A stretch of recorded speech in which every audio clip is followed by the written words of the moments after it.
Thank you, Christian. Merci Christian. Good morning, Bonjour good afternoon, et and good evening. bonsoir.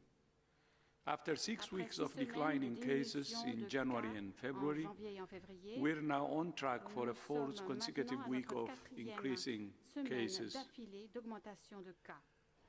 For the Pour moment, le moment, the number le of nombre deaths de is still de declining, décès continue à décroître, but mais at a slow rate. à une cadence plus lente. Cases are increasing in Les most cas regions. augmentent These dans are la worrying plupart des trends as we régions. continue to C'est très see the impact of inquiétant variants, car nous voyons opening les up effets of societies, des and variants inequitable vaccine rollout. qui ouvrent des As you know, WHO's Global Advisory Committee on Vaccine Safety met this week to review the data on blood clots and low platelets among some people who received the Oxford AstraZeneca vaccine. The committee has concluded that the available data do not suggest any overall increase in clotting conditions following administration of the Oxford AstraZeneca vaccine. As a result, the committee has recommended that the AstraZeneca vaccine's benefits outweigh its risks, with tremendous potential for preventing infections and deaths from COVID-19. The committee's full statement is available on WHO's website and has been sent to media. We understand that people may have had concerns about the safety of the Oxford AstraZeneca vaccine.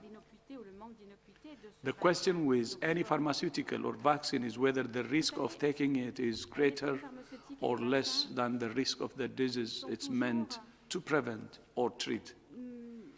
In this case, there is no question. COVID-19 is a deadly disease, and the Oxford AstraZeneca vaccine can prevent it.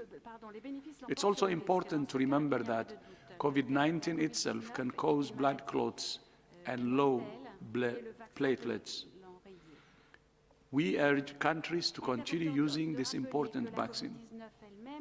The AstraZeneca vaccine is especially important because it accounts for more than 90% of the vaccines being distributed through COVAX.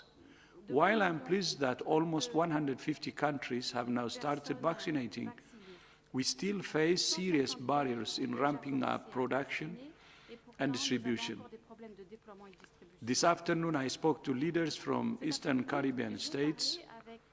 Although most of their countries have succeeded in preventing large numbers of infections and deaths, their economies, which rely heavily on tourism, have been decimated. They had a clear message: we need vaccines, and we need them now. Next week, I'm planning to speak with my sister, Dr. Ngozi, Director General of the World Trade Organization, to discuss how we can overcome the barriers we face to boost production. Vaccine equity is particularly important in cities, especially where people live in crowded conditions and the risks of transmission are high. Cities are places where health can either be nourished or destroyed. Yesterday, I had the honor of addressing the C40 network, which connects 97 of the world's biggest cities, representing more than 700 million people. Although its main focus is climate change and air pollution, the C40 cities recognize that vaccine equity is essential for controlling the pandemic and driving a healthy and green recovery. I would especially like to thank the Mayor of Los Angeles, Eric Garcetti, for signing WHO's Declaration on Vaccine Equity in his capacity as chair of the C40 network.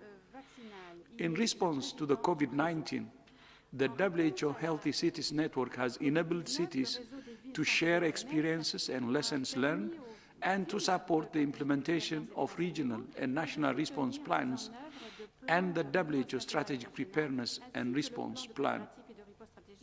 WHO is also part of the Bloomberg Partnership for Healthy Cities, which is offering cities support for vaccine preparedness and distribution.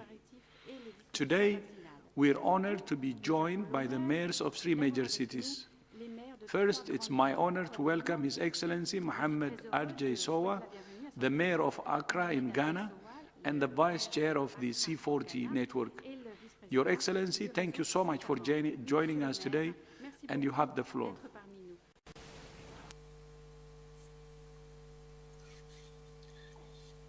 Thank you very much, the Director General of the World Health Organization, and we thank you for participating in our closed-door meeting yesterday, where you explained to us about the vaccine distribution across the globe. I'd like to speak briefly about what happens in Accra. Ghana received 600 doses of vaccine on 24th of February, and by 2nd March, we started the distribution of the vaccines. We had a couple of eligible people that took the vaccine: frontline security, health workers, executives, legislature, and other people that took the vaccine. The vaccine is to be taken in 2 phases, first jab and second jab in 8 weeks. But it was important for us as political leadership also to show that indeed the vaccines are safe. So the first person to take the vaccine was the president. And all of us as political leaders, religious and traditional leaders has taken our turns to take the vaccine. It's also important to state that Accra has a population of 5 million, and we've taken only 300,000 doses of vaccine. Hence, there seems to be a high shortage of the vaccine. But the first phase is almost over, and some of the centers that we have already run out of the vaccines. We are calling for fair and equitable distribution of the vaccine globally, so that we will always have the vaccine in all the areas. Because Accra has a transient population of about 2 million. Meanwhile, the vaccination has started in 2 regions, Accra and Kumasi. Meanwhile, as people also troop into Accra, 2 million people, they may be carrying the vaccine, they may be carrying the virus, and they have to take it back. And that's where our concern is. Our concern also is that this transient population that moves in and out could be the virus carriers, and they may be spreading it across the country. We are also working actively on the vaccine hesitancy among our population, and through media and all of us as political, traditional, and religious leaders taking our turns to talk to our people.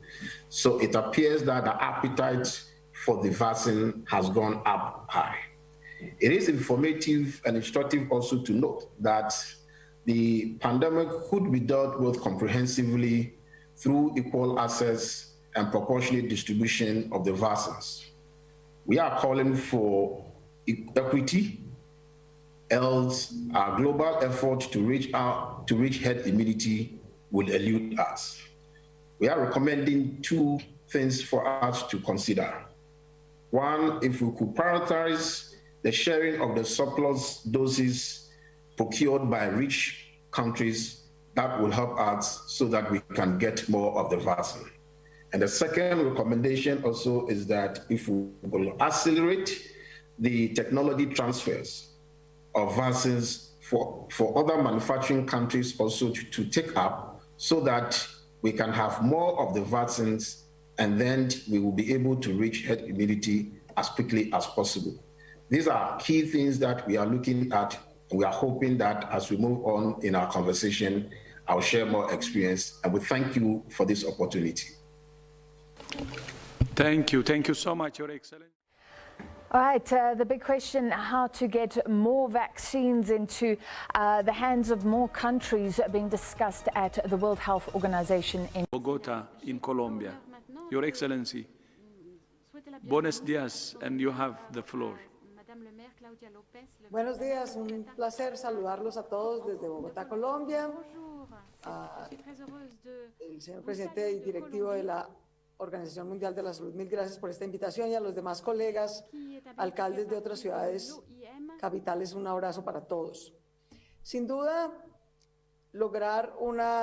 superar en el tiempo este propósito que hasta ahora no hemos logrado conseguir, Très important. de que haya una distribución equitativa y justa en el mundo a través del mecanismo de COVAX fundamentalmente, o de algunos otros mecanismos de las vacunas, es crítico. Pero también incrementar la capacidad de producción global. El mundo hizo casi un milagro, el mundo científico, y fue producir el suficiente conocimiento para que en el transcurso de un año lográramos tener varias vacunas confiables, seguras, para prevenir el COVID-19.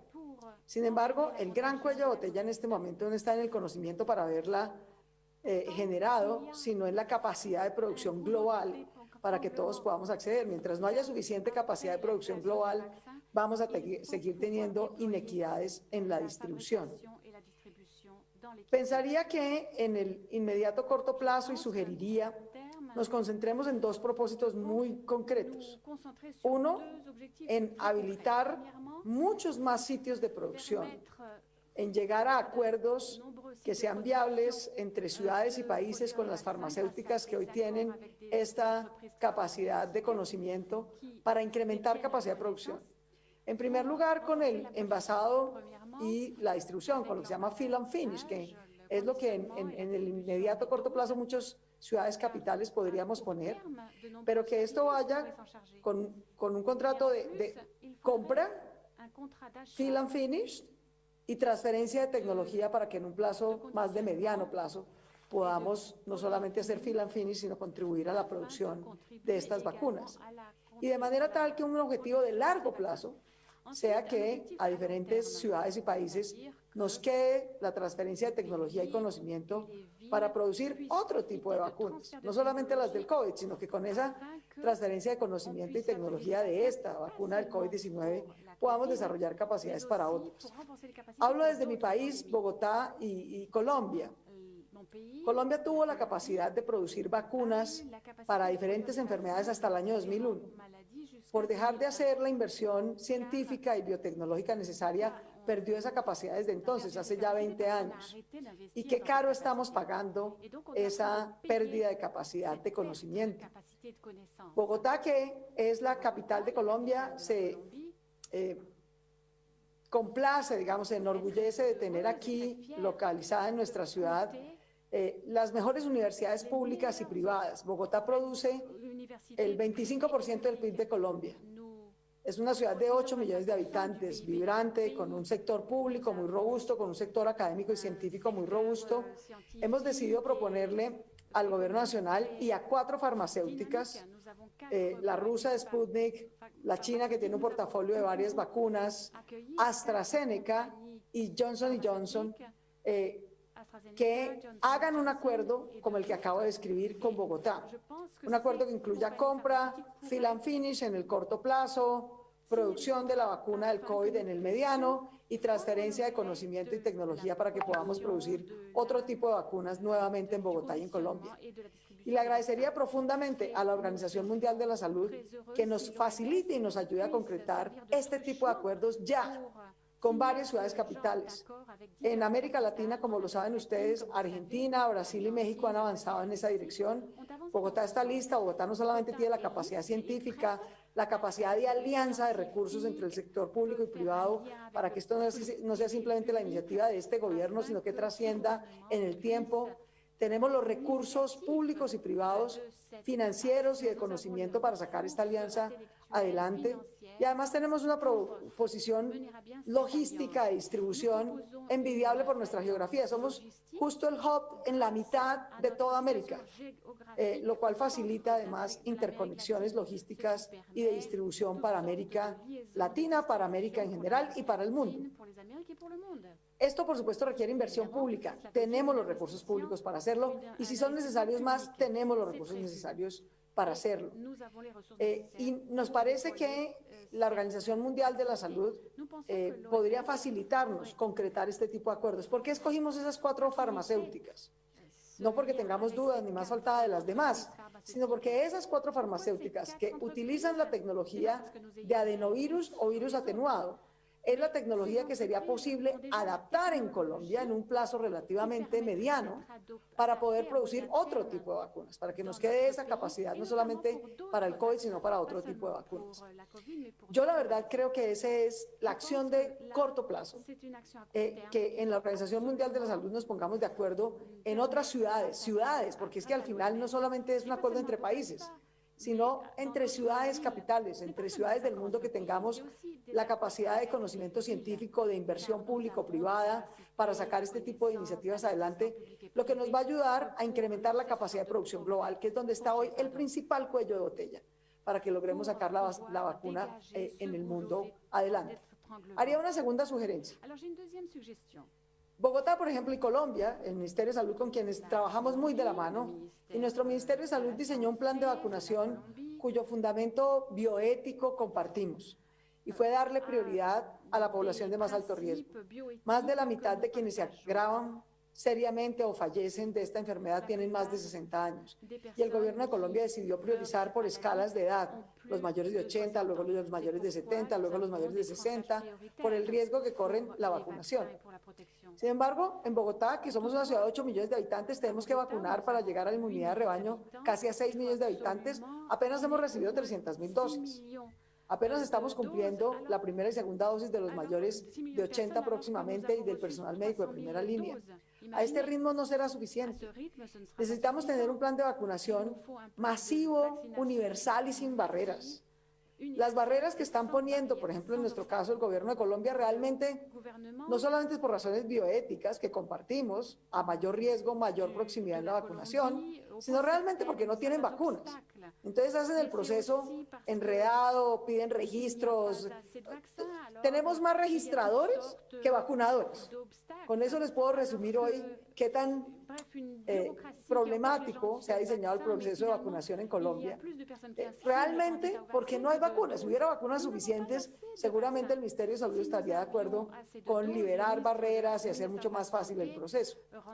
Pero sí quisiera decir a propósito del riesgo de un tercer pico que tenemos, como lo ha expresado ya la Organización Mundial de la Salud, que es absolutamente crítico que antes de mayo, por lo menos en América Latina, cada país tendrá sus velocidades, en Bogotá sin duda, hayamos vacunado a toda la población mayor de 60 años y a todo el personal médico. Para darles un sentido a las proporciones, eso en Bogotá quiere decir haber vacunado a 1.300.000 personas, es decir, 2.600.000 dosis en la mayoría de las vacunas que requieren doble dosis. Si enfrentamos un próximo pico de la pandemia, sin tener a los mayores de 60 y al personal médico vacunado, realmente estamos corriendo una crisis enorme. Lo único que nos va a mitigar el efecto de un próximo pico de la pandemia es esa vacunación, de quienes más riesgo corren y de quienes más riesgo corren por razones profesionales. Igualmente, el retorno de la educación, para terminar en un último aspecto que está vinculado ya no solo a la salud, sino a la recuperación económica de nuestros países.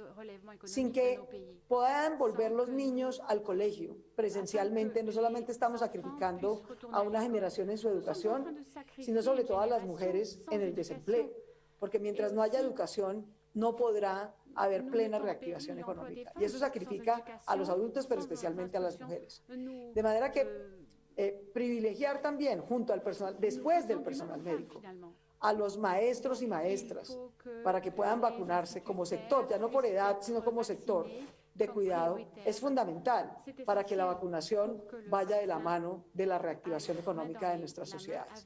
Dejaría esas dos propuestas en concreto, que nos propongamos vacunar por lo menos a los mayores de 60 del personal médico, para tener una mitigación del próximo pico de la pandemia que nos permita manejarlo.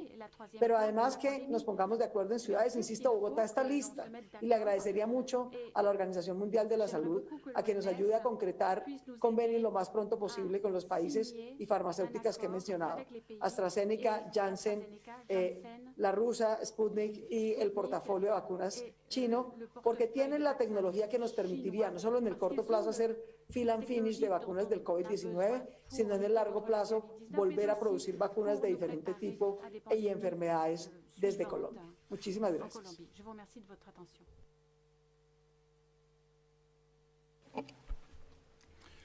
Muchas gracias, Your Excellency, and thank you once again for using your voice to call for vaccine equity.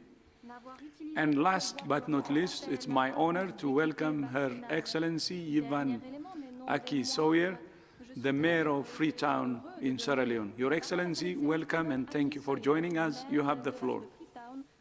Thank you so much. And thank you very much to C40s for giving us as representatives the platform to share some reflections. As was said, I'm the Mayor of Freetown, and here in Sierra Leone, the rollout began just this week. On Monday, and we have currently 296,000 doses, which will need to be split into two, of course, because they're double doses, so that it just represents a very small percentage of the overall population. And although there are more vaccines expected in country, the challenge that has been expressed by my colleague mayors is one that we face as well in the city of Freetown. But it's also a challenge which we all know is facing the entire continent of Africa, where the orders for vaccines currently stand at about 38% of what is required. And as we met yesterday, and again, thank you, Dr. Shredders, for joining that closed-door meeting with C40 mayors, it's been really fascinating to hear the experiences from across the world, to hear the experiences of those who really, like Los Angeles, are able to talk about a mass vaccination rollout, in contrast to some of us, where it's a rollout, but can you use the word mass in that context? And to have conversations around vaccine hesitancy, something which is really, really key, so that even where you have the vaccines, you still have challenges with having acceptance of the vaccines by members of the population. Different ideas are being shared by mayors, different experiences, and we are learning from each other how to overcome that hesitancy. But perhaps what I'd like to focus on most is this question of inequity and what will be the long-term impact in respect of the ability for us as cities and, of course, as countries also, to ensure that this green and just recovery that everyone's been talking about actually happens. Green is an element which will require financing.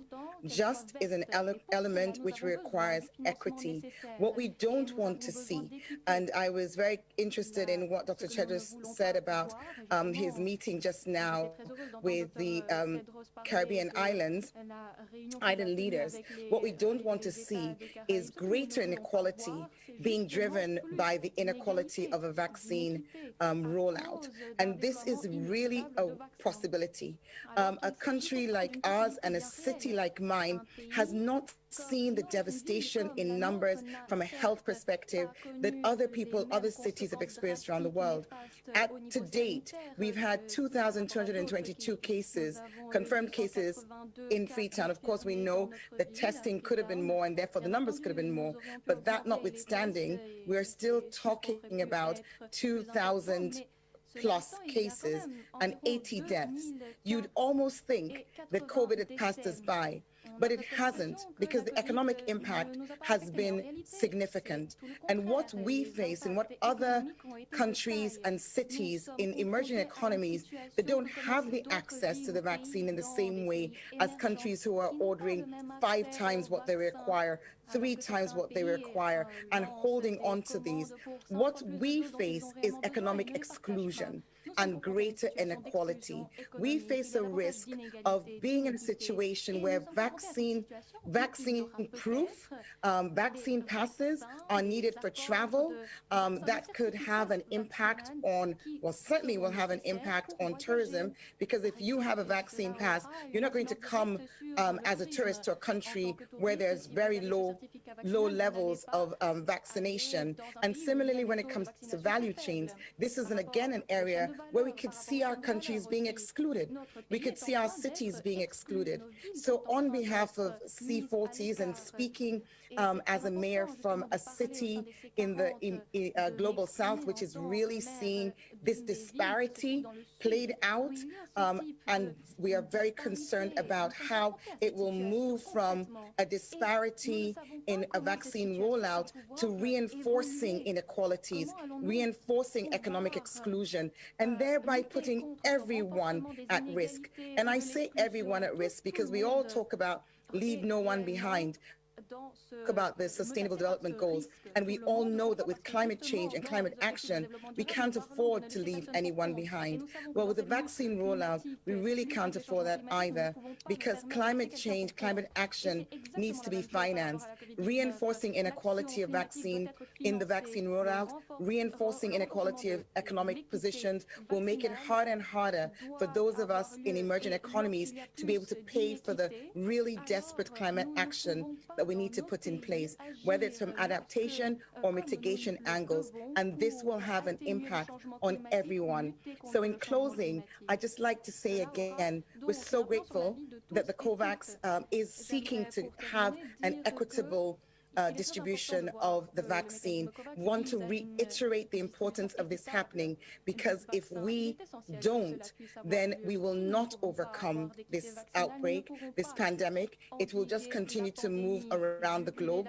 And ultimately, those who are holding on to vaccine, those who have more than they need, will find themselves no better off, because as has been said by the medical experts, variants will arise, the disease will, the virus will continue to spread. So this is the time for us to be determined to ensure this equity happens, equity on the vaccine rollout, and ultimately equity in terms of economic opportunities. Thank you. Thank you. Thank you so much, Your Excellency, for your leadership. And thank you to all three mayors for giving us your time today. Finally, this Sunday marks the International Day for the Elimination of Racial Discrimination. 2020 will not only be remembered for the pandemic, it will also be remembered as the year when issues around racial injustice were brutally exposed. Like vaccine equity, racial equity must be an essential part of our shared recovery from COVID-19. Christian, back to you. Thank you very much, Director General, and thank you very much to our guests. I'll open the line for the questions now. As usual, please, if you want to ask a question or put in the queue for the questions, raise your hand with the raise your hand signal. We'll start with Sophia Mokoena from SABC South Africa, please. Sophia, unmute yourself. Thank you so much. The question is directed to the DG in particular. There were concerns on the continent on how Tanzania is handling the COVID-19 pandemic in terms of sharing information and transparency. To date, we haven't seen any reports in terms of the impact of the pandemic in that country. We now have a new president, Dr. Tedros. What is your view? Do you think there will be a time where Tanzania will open up and really be transparent about the impact of COVID-19 in that country? Yeah, thank you so much. First of all, I would like to use this opportunity to express our condolences and also sympathy to the people of Tanzania and the family of the late President Magufuli. From myself and all my colleagues in WHO. And also, I would like to congratulate the new president on her appointment. I have already stated this earlier today, actually. Look forward to working with the new president very closely and help them in any way possible. This virus has affected the whole world, and no country can say that we don't have the virus. I think working together and stamping this virus out of every country will be very important, and it starts from sharing information and also taking all the right measures to control the pandemic. Thank you very much, Director General. With this, we move to the next question, and that's Simon Ateba from Today News Africa. Please, Simon, unmute yourself. Thank you for taking the question. This is Simon Ateba with Today News Africa in Washington, D.C. Dr. Tedros said the other day that even after COVID-19 is defeated, the trauma associated with it may linger for years to come. And here in the U.S., President Biden signed his $1.9 trillion American Rescue Plan a few days ago that includes billions of dollars for mental health this year, next year, and beyond. Is this an example that other countries should follow around the world? How should countries begin to prepare now to deal with what will come after COVID? And what type of trauma are we talking about? Thank you. Thank you very much. Simon, let me give this to Dr. Ryan, please. Simon, yes, and thank you for raising that. Certainly those countries that are not only investing in ending this phase of the pandemic, but looking to the future recovery, this is really important that both are seen as part of planning now. We commend all countries that are both looking to the ending the pandemic and to the welfare of their citizens and the recovery of their citizens, not just physically, but emotionally and spiritually as well. The Director General spoke to faith leaders this morning, not only about the mental and physical healing, but the healing that people need from within as well. So this is a very, very grave crisis we face going forward. We've seen not only a pandemic of the virus, a pandemic of misinformation and hate in many cases, and also a growing mental strain on people, and both in terms of the socioeconomic impacts, the impact of tragedy and loss, the loss of being able to move about and do your normal daily activities, the isolation and marginalisation that many people have felt. So in order for countries to recover, there is going to have to be a plan for that. Health services need to come back online. Mental health services need to be invested in. They were massively underinvested in before this pandemic. They were already the Cinderella science of health, and I think we need to recognise that mental health is a major part of our capacity to recover from this pandemic. So yes, we need to plan for that recovery, not just economically, but as communities, as society. The Director General has said many times we cannot leave anyone behind. We're doing that already through the way in which vaccines are being distributed. We're seeing lots and lots and lots of people being left behind, and as Yvonne said, and greetings Yvonne, I think we last worked together in the front lines of Ebola response in 2014 and 15 in Freetown. There's a second inequity brewing, because there's not only the inequitous situation with relation to vaccine distribution, but if then the distribution of vaccine results in people not being able to move, or people being restricted in their social and economic activity, not because of a choice to take a vaccine or not, but by not having simple access to that vaccine, that will introduce further inequity, both between countries and for individuals within countries.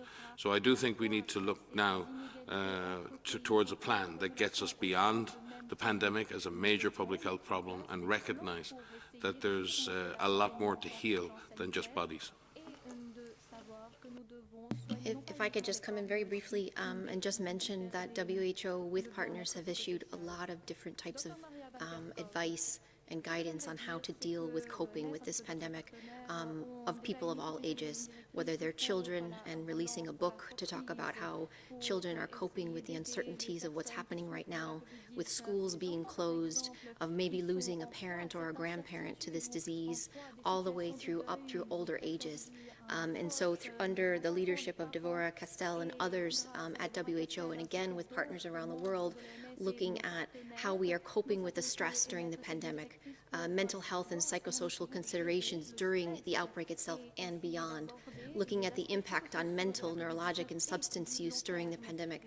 There's a whole series of guidance materials that WHO has issued to help support with this and think now, how do we help people now? Because all of us have been impacted by this pandemic. All of us have been either impacted directly by losing a loved one or the uncertainties of losing jobs, not going to school, and just really not understanding how much longer we're going to have to deal with this.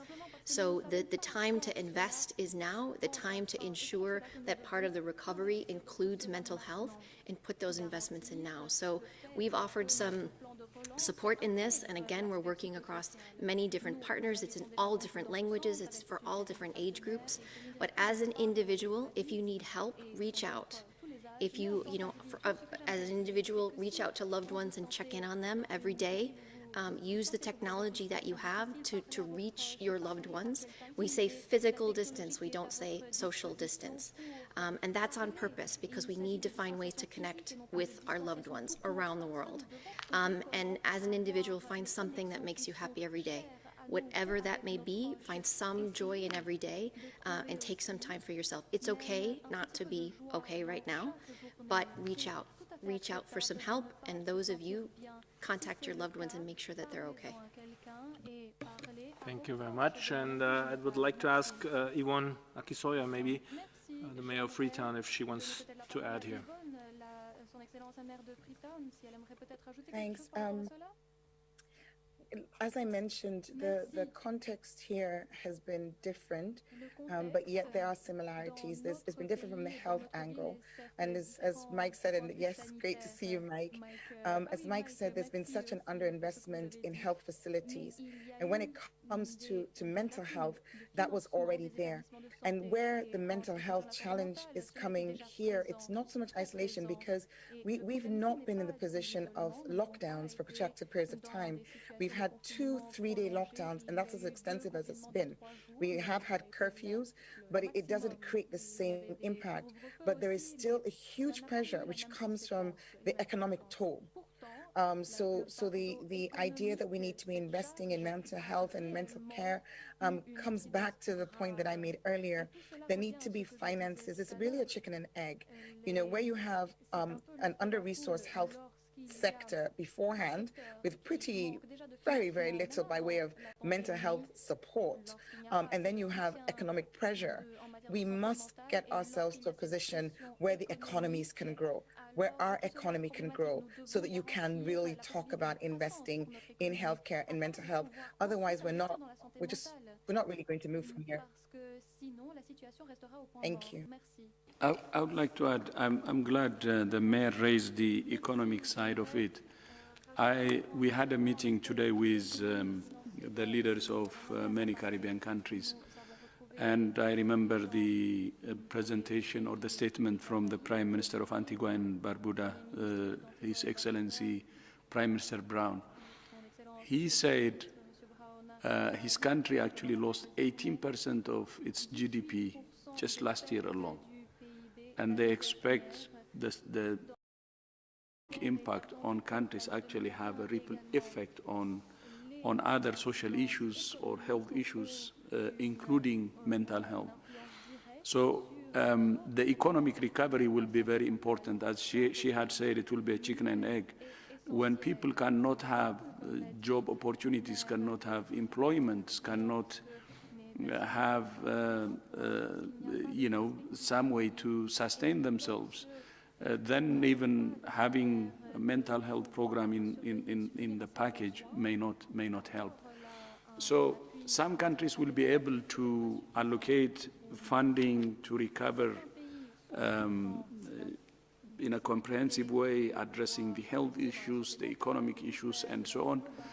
But many countries will have difficulty in recovery because they don't have the resources or the economic capacity.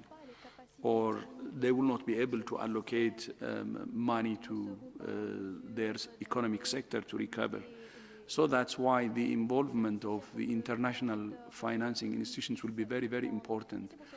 And one thing that was proposed by the Caribbean countries is for international financing institutions to be open to concessional borrowing. So, and of course, the donor countries, I mean high-income countries, will also have the obligation to help developing world to recover. So the economic support, financial support will be very important, and the recovery can only be a recovery if it's addressed in a comprehensive way. Thank you.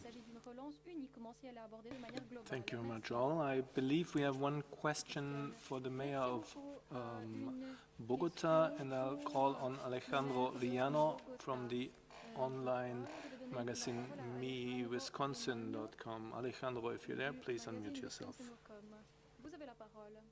Muchas gracias por tomar la llamada, muchas gracias. Señor alcalde, en su propuesta usted propone básicamente producir vacunas para ayudar a la distribución y a la producción y a la distribución de vacunas ya aprobadas. Pero no sé si sepa que ya en muchos de los equipos de investigación que están trabajando con el COVID fuera de Colombia, la mayoría de personas que trabajan en su desarrollo son colombianos. No sé si es mejor pedir, y usted habla de que en el 2001 se congeló la investigación en Colombia, no sé si es mejor pedir que se cree un equipo de científicos colombianos para ayudar a la producción y la creación de una posible vacuna colombiana, aprovechando que en estos momentos hay interés económico y político en Colombia para crear esta opción.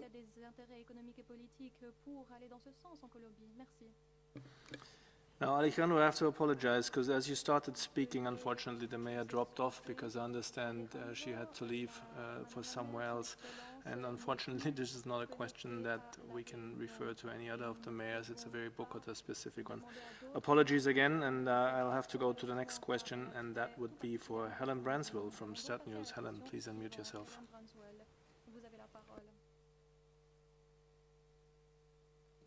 Thank you very much for taking my question. I think it would be for Dr. Samar or Dr. O'Brien if they're on the line. You know, much of the world's population may end up being vaccinated with the vaccines that have been produced by Chinese manufacturers or Russian manufacturers. Have any of those vaccines been submitted for EUL listing to WHO? If not, is WHO encouraging them to put, you know, dossiers in and getting any kind of indication of whether they will be coming? Thank you. Thank you, Helen. I'll ask Dr. Rogerio Gaspar, Director for Regulation and Pre-Qualification here in the room, to take this. Thank you very much for the question. So answering directly to the two cases that were referred on the so-called Chinese vaccines, so Sinopharm and Sinovac, they have been submitted through the EUL mechanism to the WHO. They are currently under assessment. As it was referred in the previous meetings, WHO conducted site inspections since January on the manufacturing sites in China, with all the difficulties going through the quarantines as it was reported at that moment in time. We are in the middle of the evaluation with a list of questions that were put to both companies to solve some of the issues detected during the GMP inspections. Those issues are being solved, so it's assessment ongoing, and we hope to conclude the process at some point during the month of April. Concerning the Gamaleya Institute product, there have been a number of discussions with the Gamaleya Institute and the company representing it. And currently the status is that the complete documentation for the EUL has not yet been submitted. But in the meanwhile, our pre-qualification team has been looking at different parts and components of the data that was submitted. But I have to refer that the complete set of data has not yet been submitted to WHO. Thank you. Dr. Bruce Elwood, please. Hi, Helen, and thanks for the question.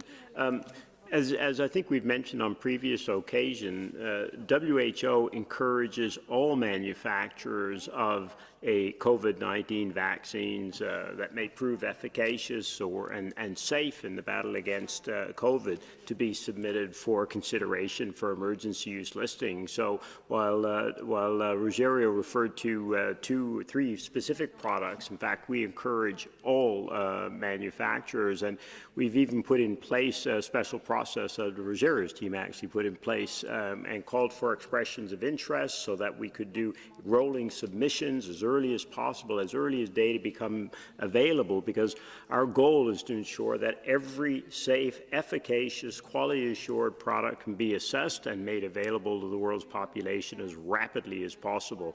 So, Helen, extremely important question that you raised, because we're seeing everywhere. We heard from the mayors just now, from Yvonne and the others, about the tremendous demand for these vaccines. So we're trying to look at every single product as rapidly as possible. And I would go back again and reiterate the plea the Director General has made to manufacturers since last year to engage with that process, submit those products as rapidly as possible and the data so that we can ensure that they're fully assessed as rapidly as possible. So thanks again, super important question, especially in this time where there simply is not enough vaccine to meet the demands and needs of the world. Thank you very much, both. With this, we move to Corinne Gretler from Bloomberg. Corinne, please unmute yourself. Hi, thanks for taking my question. It's just a super quick one on the timing of the publication of the Origin study report. Is that still slated to be published next week, as far as you know, or is it looking maybe more likely to be the following week?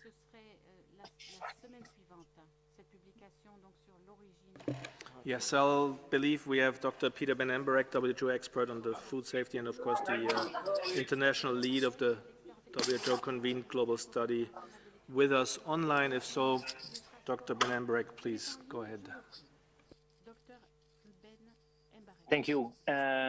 Yes, we're still working on the report, and as you can imagine, it's a complicated process, having the entire team, international team and Chinese team around the globe.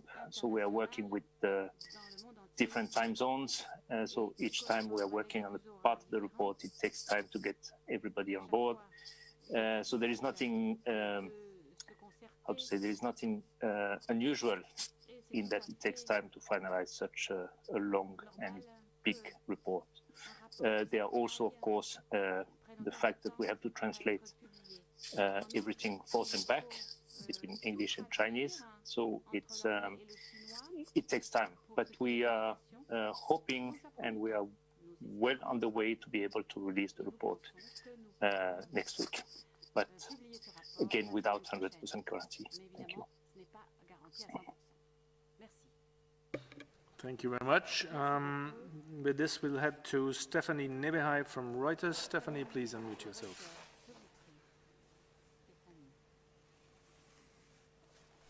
Actually, that was my question also regarding the timing of the report, whether you thought it would still be issued in March, because my understanding is it's, there's been a lot of back and forth, and that the timing has been delayed again. Do you expect it in March then? I think that was just answered. Dr. Ben Embereck said most likely next week without 100% guarantee, and that would just work with the timeline. So thank you, and I'll go for the next question. That's John Saracostas from The Lancet. John, please go ahead.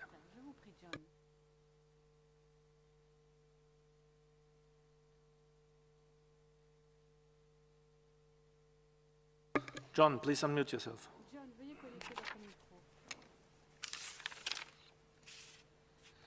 I don't hear from John Saracostas. We'll move to the next person. That's Nina Larsen from the AFP. Nina, please unmute yourself. Yes, hi, can you hear me? Very well. Okay, thank you. Thanks for taking my question. following the recommendations from the EMA and also now the WHO, a number of countries have now said they'll resume vaccination with the AstraZeneca vaccine.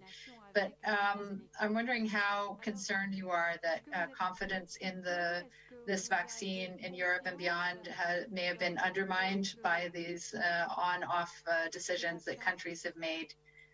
If you could say something about that. Thank you. Thank you very much. Dr. Bruce-Elleman, please. Thank you very much for the question.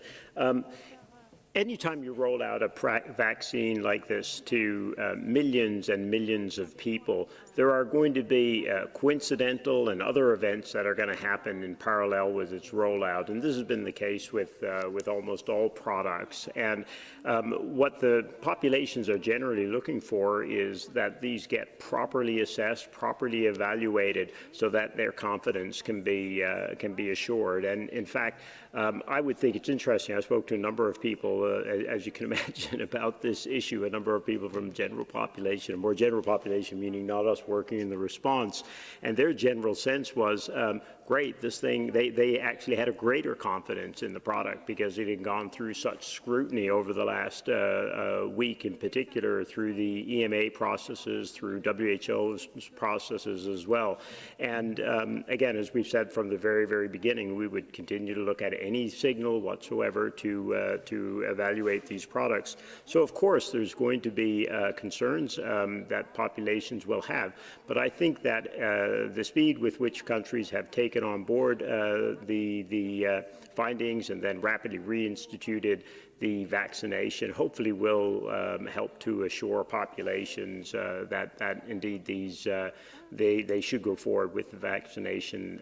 It's a great vaccine. It's one of the most important products in the rollout of these vaccines globally. So yes, always a risk that there will be a hit, but generally what people are really looking for are these things being properly assessed, properly evaluated, and that's really been the case with this vaccine. So hopefully populations globally are going to have even greater confidence that these vaccines are being properly scrutinized. I don't know, Rogerio or Mike, if you have anything you'd add. Yeah, probably not going through the details of the data and referring everybody to the declarations on the websites of the European Medicines Agency and also WHO since this afternoon after the GAC subcommittee met today. Just to reinforce the increased level of international collaboration between the different regulatory authorities. During the entire week, there were a number of expert meetings, both at the European Medicines Agency, at the WHO, with cross-participation of expertise between those two groups, and this has been enlarged to other regions. Just to report that today at the GAC committee, for example, there were reports not only from the VG-base, global database on safety on vaccines and medicines, but also the participation of the authority from India, where is manufactured one of the important products that was being assessed. So the most important message here is this for the regulatory system and for the life cycle management of medicines or vaccines. This is a normal situation. It will happen every time that a medicine has some report being fundamented or not. The system works like this. The exposure that has currently is because the intensity of the exposure with COVID-19, of course, and some shortage of vaccines in some regions also. But the main message to take home is that the system is working, the assessment is being done, information is being updated both by EMA at the summary of product characteristics of the product that is approved. We are continuing with our regulatory process because EUL needs also now to integrate with the authorities from India and the Republic of Korea about some changes on the information package for the two vaccines that are produced under the UL. So this is a normal situation under control by the regulatory authorities and with total transparency in terms of the communication of the events. Thank you.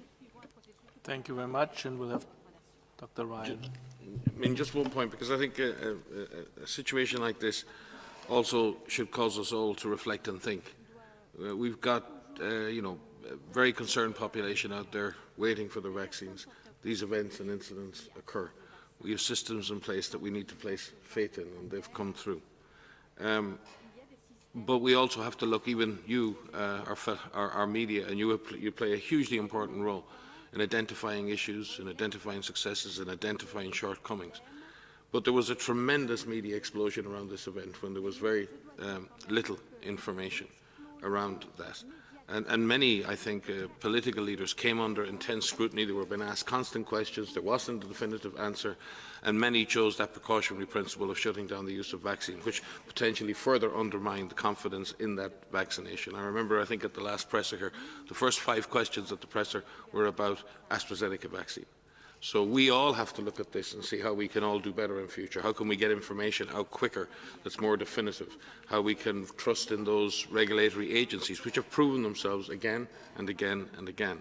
But also how we communicate around these issues, especially as Rosario said, this happens with new products, but we're all operating in a new environment.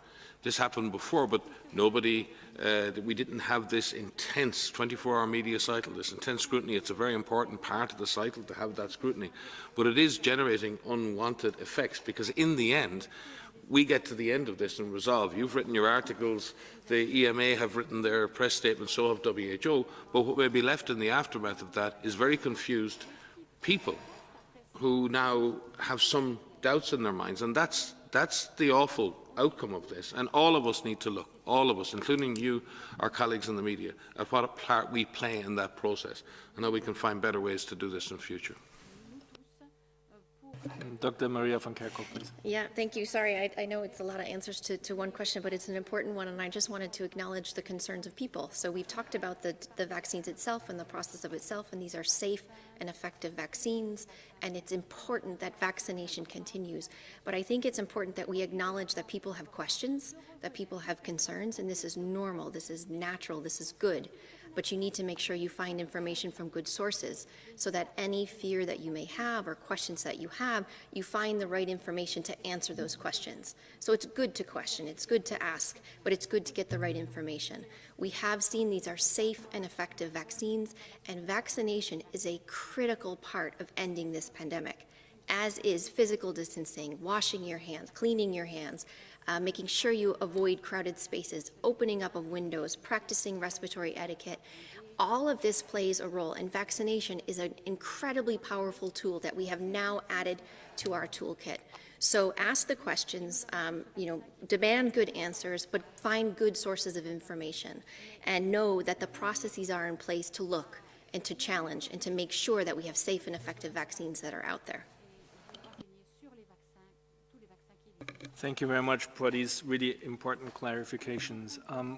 We've come to the end of our cycle of questions. We've reached the hour, and before I give back to Dr. Tedros for the final comments, I would like to ask the mayors if there are any final comments to make, or Dr. Tedros, you want to invite them personally. Let's look for the mayors. Freetown, please. Thank you. I think I just want to reiterate what we've been saying earlier on, and which has come up a number of times, the importance of us not overlooking the economic impact that this inequitable distribution could result in. So really just putting the onus back onto those countries, those economies, WHO and its partners, to continue to appeal for us not to make the wrong decision. This rollout has to be equitable. I think it was Dr. Tedros who said yesterday that we need to ensure that every country has some vaccine rather than some countries having all the vaccines. But that can't be underestimated, because the economic fallout, the economic inequality, economic exclusion will continue to compound problems of migration, climate inaction, and the unrest and challenges that come with deepened economic inequity. Let us not let this pandemic result in the opposite of a green and just recovery. A green and just recovery is what we need. An equitable rollout of the vaccine is going to be a key part of making sure we get that. Thank you. Thank you so much, Iwanaki Sawyer, Mayor of Freetown, Sierra Leone. I'll hand over to Ajay Sowa, the Mayor of Accra, Ghana. Thank you very much. I associate myself with the comment made by my colleague, Mayor Aki Sawyer of Freetown, and I want to add that it's extremely important in this time, as we experience this pandemic, that equity becomes a hallmark in everything that we do, because we are not living in normal times. And what we are experiencing currently, that some countries have more than necessary of vaccines whilst others do not have, is completely unacceptable and it's unfair. Hence, I'm appealing to the WHO to use all powerful means that you have and all stakeholders, including the media, mayors, and political leaders, to add their voice for equitable distribution of the vaccine. Africa is currently experiencing low vaccines that had been able to give it to us, and that is not fair at all. I'm also adding that in order for us to get more vaccines, there are many manufacturing companies, and this is not the time to make money. This is the time to save lives. And I would like to quote our President, Nana Addo Dankwa Akufo-Addo, when he says that at this moment, we don't know how to bring back lives, but we know how to bring back the economy. Hence, every effort that we have to be able to save lives should be that. I want to add my voice to the fact that we need to accelerate transfer of technology so that other manufacturing companies that are in any part of the world, including Ghana, to be given the opportunity to manufacture the vaccines for us in our various countries, so that we can have more and vaccine more people, we can reach herd immunity at the earliest possible, and we can go back to our normal life. I want to say that at this moment, the companies that had the vaccines, if there's an opportunity to compensate them, we should do so, but we shouldn't be focusing on how to make money out of the vaccine at the moment. And I hope that your meeting with the WTO next week should be more fruitful. South Africa and India made the effort. It was not successful, but we should keep knocking and pushing. I hope that it will be successful. Thank you. Thank you very much, Mayor Sowa. And as I mentioned before, Mayor Lopez from Bogota is unfortunately not with us online anymore. So before I hand back to the Director General for the final remarks, let me remind everyone that the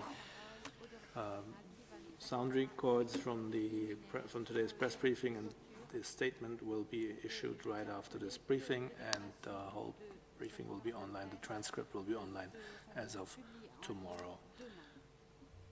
Director General, please. Thank you, Christian. So I would like to borrow from what Mayor Sowa said, keep pushing. So we will keep pushing. And I fully concur with what you said, Mayor Sowa and Mayor Aki Sawyer. I fully concur with what you said, so I think that would be enough instead of adding more. You have said all the things that should be said, and thank you so much. And I would like to thank all mayors, Mayor Sowa, Mayor Aki Sawyer, and Mayor Lopez, for joining us today, and look forward to continue to working with you, not only on vaccine equity, but on healthy cities, climate change, air pollution, and the other agenda that we have together. And thank you also to the media who joined us today, and all colleagues in the presser and our interpreters. Bon weekend. Thank you so much.